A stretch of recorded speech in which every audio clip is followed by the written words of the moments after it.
Everyone, so I'm back here at Disneyland, and I've noticed that a lot of times custom ears are a very big thing here at the parks, and I've done videos before which you guys can check out in the description bar below of how I've covered my ears in fabric or crystallized them, but today I want to show you guys a fun little new DIY, these Mickey ears.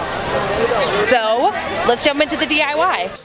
So let's gather up all of our supplies. Now the hidden gem for all of my crafts, and usually my biggest secret, are these inkjet trinket inks that you print out, you bake, and they shrink. Love them. Then you're gonna need some scissors to cut out all of your stuff.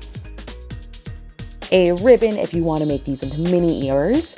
Some ear templates, these are just ears off of an old set of ears, like this hat, which I thought I was gonna put the ears on, or this headband, which I thought I was gonna use, or this thin headband, which I thought I was gonna use. Then I have a bunch of different types of washi tape, some glue, some crystals if you want to add some sparkle, some fun nail polish with glitter, and then some Mod Podge. So the first thing I did is I designed these little templates and the whole graphics in Photoshop, and I really just love the idea. Printed them out onto the shrinky dings. Now I screwed up my printing and I made the fronts perfectly great, and then I decided on the back I was going to leave one of them blank, so that I used a extra sheet I had and made these decals for the back. And then I decided to cut them all out because you need to make the shapes. And then I put them into my little toaster oven. There are instructions on how to do that. And just like that, they shrink to about a third of the size. So instead of that massive size, they are now actual ear size. Then I took some glue, and as you can see, this is a secondary piece of shrinky dink paper, and I cut out the little castles and I glued them onto the ears, realizing I needed to switch them really quickly. Did that while they were still wet. Then I decided that they needed to dry for a couple of hours before I did anything with them. So I put a piece of paper down and then a heavy weight to let them stick together better.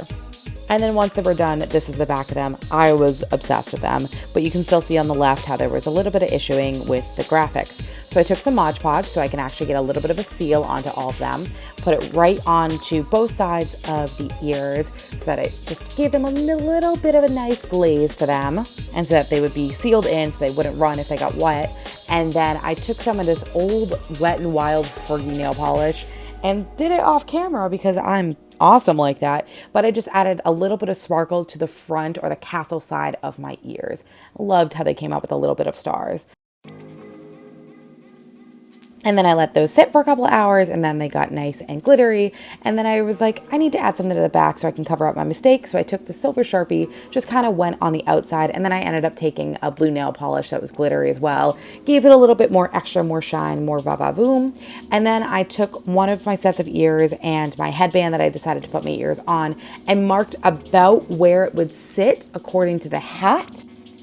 And then I decided that I was going to cover the headband because I didn't want it to be plain. So I used some of this ribbon, sticky washi tape, covered the entire headband, trimmed the sides, really stuck it down. And you can see I decided, oh, let's see if that's where the line is going to be on the inside.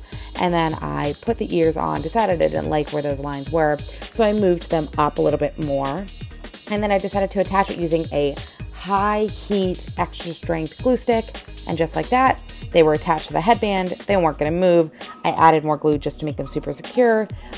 And as you can see, that's what the blue glitter that I put on the back is. It just added a little bit of extra glitter and glam, and I'm obsessed with them.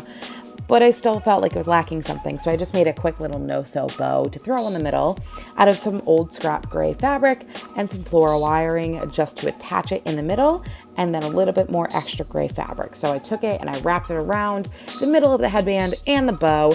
Then I put some little bit of gray fabric over the top of that to cover the metal wire, and then I just tied it off and took some scissors and cut off the extra little bit of fabric.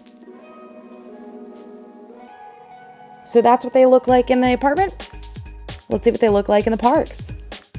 Okay, so I'm low-key obsessed with them. No, high-key obsessed with them. They came out so good, and I love doing Disney crafts. We had a blast at the park, and I got a bunch of compliments on these ears. So let me know if you guys are going to make your own type of Disney ears. And don't forget to tag me on Instagram or Twitter with your DIY Mickey ears. We had a blast at the parks with these. So thank you guys so much for watching. Don't forget to give this video a nice big thumbs up. Hit subscribe if you haven't already. Don't forget to live each day a little more wise. Bye, guys.